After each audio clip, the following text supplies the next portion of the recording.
Welcome, ladies and gentlemen, ghouls, goblins, and creatures of the night alike. This is your host, Lady Adenum, and today I present to you my personal experiences with the paranormal. Oh, you think that I'm crazy? Oh, my dearest, in a mad world, only the mad are sane.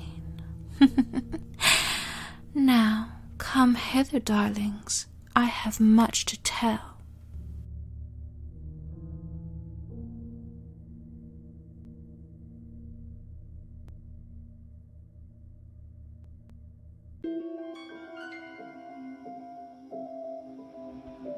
There has been countless stories of astral projection, whether some experienced it by near-death experiences or intentionally doing so.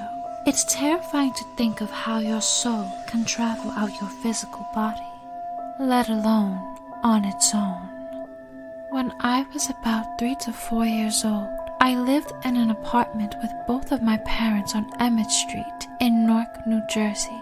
At the time, they were together, and I have a vivid memory of the apartment layout. It was on the 2nd floor. As soon as you open the front door, you enter the living room. To the left side, my parents' room was visible and an open space. To the right side, the bathroom was next to the main entrance, and if you continued straight ahead on the right side, you would be in the grand kitchen, and on the right of the kitchen resided my room. One night, my little tuckered out body gave way on the black leather couch that had its back towards my parents' room. I wore a white onesie with cartoon characters on it, wrapped up in a blanket, without a care in the world. At that age, I had no true concept of time, but I knew it was dark out when I woke up. I sat up from the couch and then turned around facing my parents' room. This is where it gets creepy. I saw myself sleeping on the couch.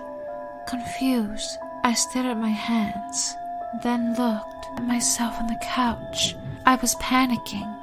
I called out to mother and father, but neither one made any movements. I yelled to both of them, louder than before, and yet they remained idle, like statues laying on their bed. I was not dreaming. I was wide awake. I tried running to my parents, but I felt some type of force tugging on me, pulling me back. The next thing I knew, I woke up again, this time in my own flesh. I was petrified, not able to make sense of what just happened to me. To this day, I think about it, and I wonder how many others had experienced the harrowing, metaphysical, outer-body experience. If you do happen to try looking for the house on Emmett Street, it is no longer there. It was knocked down years ago, and now a car wash inhabits the lot the house once stood tall on. But who knows? It might have been a gateway to the other side. Yet, that's one of my theories on how I accidentally astral projected.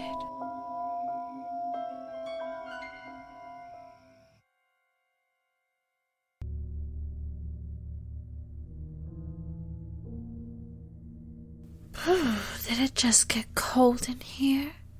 Or is it just me?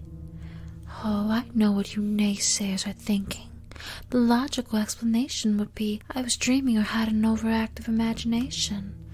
But my sweet dumplings, I have no need to emphasize on being someone so unique and rare that I'd make up stories.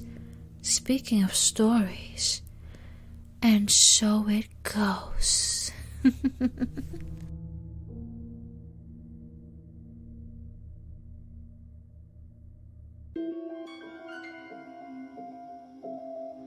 I was 7 years old and was living in Bloomfield, New Jersey, behind the Carteret School with my mother and her husband at the time, in this white house on the 1st floor.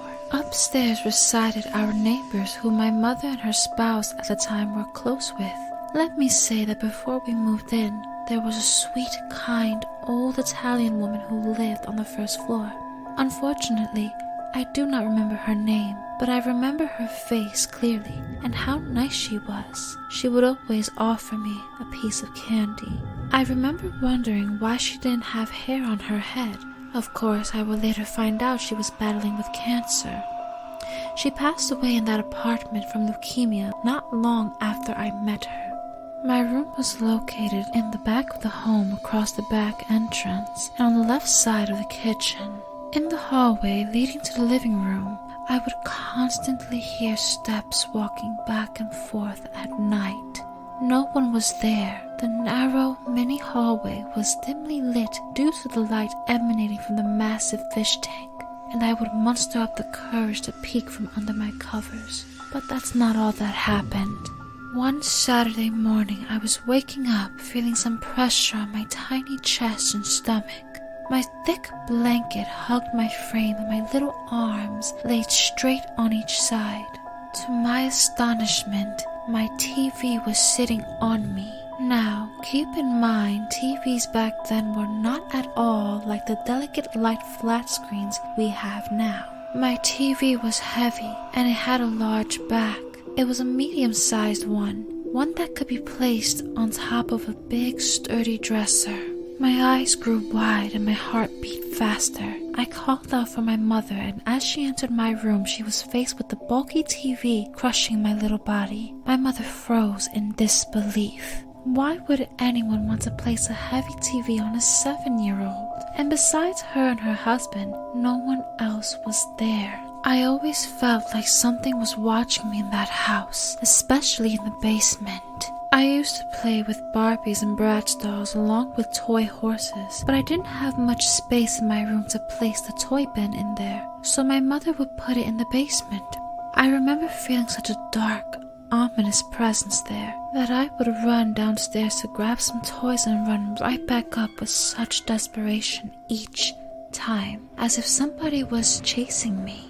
When the neighbor from upstairs would babysit me, I always felt uneasy in certain areas of her apartment. Her daughter's room in particular has such a sinister aura I could not explain. While in the apartment, something would pluck at my head continuously, and truthfully, it would hurt. No one would believe me when I talked about it.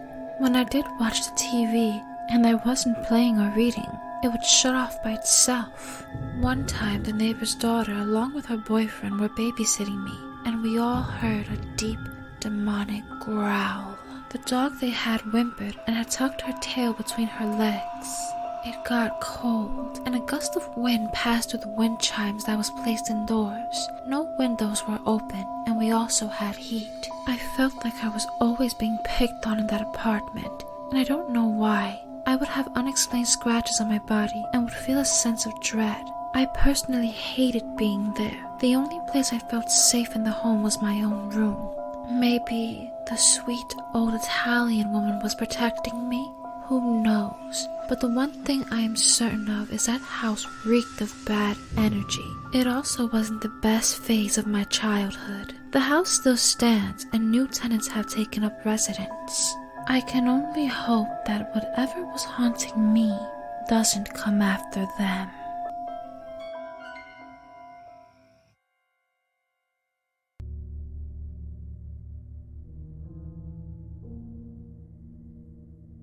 Still don't believe in ghosts?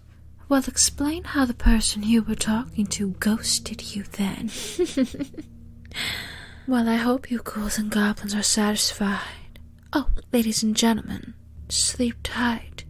Don't let the undead and vampires bite. And happy Halloween. Mwah. Till next time, darling. Be sure to follow me on Twitter and Insta at @AdenimAum. Like and follow my Facebook page, The Lady Adenim Podcast. And don't forget to share my content, or I'll haunt your dreams tonight.